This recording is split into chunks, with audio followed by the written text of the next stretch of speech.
రామగిరి మండలం పాపిరెడ్డిపల్లెలో జరిగిన లింగమయ్య హత్య చివరి హత్య కావాలని, అందుకే వైసీపీ అధినేత జగన్ స్వయంగా ఈ హత్య రాజకీయాలకు వ్యతిరేకంగా రంగంలోకి దిగారని రాప్తాడు మాజీ ఎమ్మెల్యే తోపుదుర్తి ప్రకాష్ రెడ్డి అన్నారు. వైసీపీ అధినేత జగన్ పాపిరెడ్డిపల్లికి రానున్న నేపథ్యంలో ఉమ్మడి జిల్లా వైసీపీ నాయకులంతా ప్రకాష్ రెడ్డి ఇంట్లో సమావేశమయ్యారు. ఈ సమావేశంలో పలు అంశాల గురించి చర్చించారు. ఈ సందర్భంగా ప్రకాష్ రెడ్డి మాట్లాడుతూ, మాకు కేసులు కొత్త కాదు, జైళ్లు బెయిళ్లు కొత్త కాదని అన్నారు. టీడీపీ నాయకులు అధికారంలోకి వచ్చినప్పటి నుండి చేస్తున్న దౌర్జన్యాలు, దోపిడీలను అడ్డుకునేందుకు ఎక్కడ వెనుకాడబోమన్నారు. 10 నెలలు భరించామని ఇక ఓర్చుకునే పరిస్థితి లేదన్నారు. హైకోర్టు ఉత్తర్వుల్ని సైతం బేఖాతరు చేసిన పోలీసులు టీడీపీ గూండాలపై తిరగబడ్డామని, దీనిని తప్పుగా చిత్రీకరించే ప్రయత్నం చేస్తున్నారన్నారు. మీ ఇంట్లో దొంగలు వస్తే దోచుకొని పోమని చెబుతారంటూ నిలదీశారు. ముఖ్యమంత్రి చంద్రబాబుకి ఏమాత్రం బాధ్యత ఉన్నా లింగమయ్య హత్యని ఖండించి మిగిలిన 3 నిందితులను అరెస్టు చేయించాలని ప్రకాష్ రెడ్డి సూచించారు. ఈ హత్య రాజకీయాలకు వ్యతిరేకంగా జగన్ పాపిరెడ్డిపల్లికి వస్తున్నారని, ప్రజాస్వామ్యవాదులు మిగిలిన పార్టీ నాయకులు పార్టీలకు కులాలకు అతీతంగా కలిసి రావాలని ఆయన విజ్ఞప్తి చేశారు.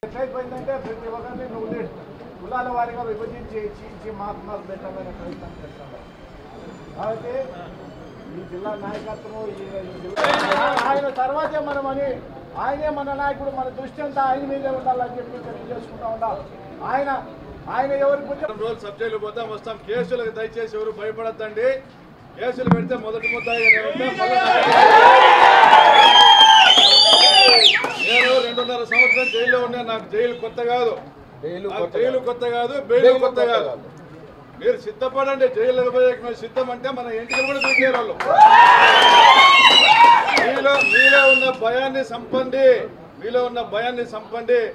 అవతలోడు మీ వైపు కళ్ళెత్తి చూడుకోకుండా చేసేటువంటి బాధ్యత మాదని మీకు అందరూ కూడా ధైర్యంగా చెప్తాను. వాళ్ళందరికీ కూడా జగన్ ఉన్నాడు. వాళ్ళు చేశారు 10 నెలలు ఓర్చుకున్నాం. ఇంకా ఓర్చుకునేది ఉండదు. మా ఆయన చెప్పింది ఏంటంటే అక్షర సత్యాలు. కానీ ఐక్యంగా మనం అందరం పోరాడతాం. మనమంతా ఒక పార్టీగా పోరాడితేనే అవతలను ఎదుర్కోగలుగుతాం. మనము గుంపులుగా విడిపోతే అవతలకు బలం అందించిన వాళ్ళు అవుతాం. కాబట్టి ఐక్యతగా అంతా కూడా ఒక ఫ్యాన్ గుర్తు కింద, జగనన్న జెండా కింద, జగనన్న ఎజెండా కింద అందరం కూడా ఐక్యంగా పోరాడదామా? 8వ తారీఖు అంటే మంగళవారం ఉదయం పాపిరెడ్డిపల్లి గ్రామానికి రావడం జరుగుతుంది. జిల్లా వ్యాప్తంగా గత 15 రోజులుగా జరుగుతున్నటువంటి సంఘటనలు, గత 10 నెలలుగా జరుగుతున్నటువంటి దౌర్జన్యకర పరిస్థితులను కూడా గమనించి వైఎస్ఆర్ కాంగ్రెస్ పార్టీ శ్రేణులు, రాజన్న భక్తులు, జగనన్న అభిమానులు, చంద్రబాబు చేతిలో మోసపోయినటువంటి మహిళలు, నిరుద్యోగ యువకులు, రైతులు అందరూ కూడా వేలాదిగా తరలి రావడం జరుగుతుంది.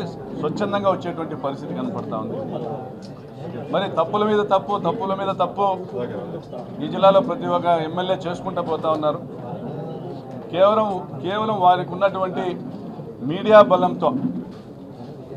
బలంతో నిజాల్ని నొక్కి పెట్టేటువంటి ప్రయత్నం చేస్తున్నారు తప్ప పచ్చ మీడియా ప్రచారం ఇంకా ప్రజలు నమ్ముతారనేటువంటి భావనలో, ఆ భ్రమలో ఉన్నారు తప్ప చంద్రబాబు చేతిలో మోసపోయిన జనం అందరూ కూడా ఈరోజు తెలుగుదేశం పార్టీ ఎమ్మెల్యేలు చేస్తున్నటువంటి దౌర్జన్యాలు, దొంగతనాలు, దోపిడీలు, కబ్జాలు ఇవన్నీ కూడా సంపూర్ణంగా అందరికీ తెలిసి వచ్చింది. అన్నం పెట్టే అన్నపూర్ణని కాదని ఈరోజు ఒక బకాసురుడికి రాష్ట్రాన్ని అప్పచెప్పినట్లుగా ప్రజలు అర్థం చేసుకున్నారు.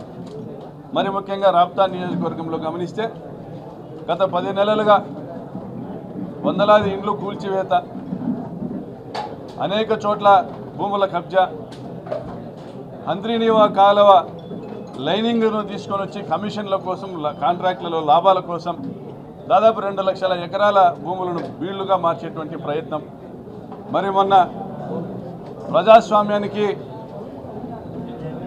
తూట్లు పడిచే విధంగా అసలు వారికి అభ్యర్థి లేని రామగిరి మండలంలో మాకు ఎన్నికలు వద్దని ఒకవైపు ముసలి కన్నీరు కారుస్తూ అబద్ధాలు వల్లిస్తూ, మరోవైపు తమ గూండాలతో మా కురుబ నాగిరెడ్డి పైన దాడి చేయించి ఎన్నికల ప్రక్రియ మొదలు పెట్టిన రోజే మరుసటి రోజు మా ఎంపీటీసీలని దౌర్జన్యంగా, అంటే హైకోర్టు సంరక్షణలో ఉన్న ఎంపీటీసీలని మండల మేజిస్ట్రేట్ సమక్షంలో నుంచి కిడ్నాప్ చేసుకొని పోయేటువంటి ఓ దుస్సాహసానికి ఒడిగట్టింది పరిటాల కుటుంబం. మరి ఇటువంటి పరిస్థితుల్లో ప్రజాస్వామ్యాన్ని చెరబట్టేటువంటి ప్రయత్నం చేసినప్పుడు తప్పనిసరి పరిస్థితుల్లో తిరగబడాల్సి వచ్చింది. ఆ తిరగబడడం కూడా హైకోర్టు ఆదేశాలను కూడా గౌరవించని పోలీసుల పైన, హైకోర్టు ఆదేశాలంటే లెక్కలో లేనటువంటి తెలుగుదేశం పార్టీ పచ్చ గూండాలపైన తిరగబడడం జరిగింది. మరి మీడియా వక్రీకరించడం జరిగింది, మా అందరిపైన కేసులు పెట్టడం జరిగింది. నేను ఒకటే ప్రశ్నిస్తున్న ఈ సమాజాన్ని, మీ ఇంట్లో దొంగతనం జరిగితే, మీ ఇంట్లోకి దొంగలు ప్రవేశిస్తే మీరు అడ్డుకోరా, మీరు కేకలు వేయరా, మీరు తిట్టరా, మీరు తిరగబడరా, దొంగతనం చేసుకొని వెళ్ళిపోమంటారా? అదేవిధంగా మా వైఎస్ఆర్ కాంగ్రెస్ పార్టీ ఎంపీటీసీలను దొంగతనంగా ఎత్తుకొని వెళ్ళేటువంటి ప్రయత్నం చేస్తే మేమందరం కూడా మా జిల్లా అధ్యక్షురాలు ఉషశ్రీ చరణ్ గారి నేతృత్వంలో మేము ఎదురు తిరగడం జరిగింది. ప్రజాస్వామ్యాన్ని కాపాడేటువంటి ప్రయత్నం చేశాం. హైకోర్టు ఆదేశాల్ని అమలయ్యే విధంగా మేము కృషి చేస్తే ఈరోజు మమ్మల్ని దౌర్జన్యకారులను ప్రశ్నిస్తూ ఉన్నారు. మరి మా కురువ లింగమయ్యన్న, పాపిరెడ్డిపల్లి గ్రామానికి సంబంధించినటువంటి మజ్జిగ లింగమయ్యన్న ఏం నేరం చేశాడు, ఏం పాపం చేశాడు? వైఎస్ఆర్ పార్టీకి మద్దతు ఇవ్వడం, వైఎస్ఆర్ పార్టీని గెలిపించాలని కృషి చేయడము, వారు ఎన్ని బెదిరింపులు పాల్పడినా బెదరకుండా మా పక్షాన్ని నిలబడమే ఆయన చేసిన పాపమా? మరి 27వ తారీఖు ఆ గ్రామంలో మా పార్టీ నాయకుల మీద దాడులు జరిగినాయి. 28వ తారీఖు దాడులు జరిగినాయి. పోలీసులు పోయినారు, దాడులు చేసిన వారి ఇళ్లలో పోయి కాఫీలు తాగి వచ్చినారు. ఫలితంగా 30వ తేదీ లింగమయ్యన్న హత్య జరిగింది.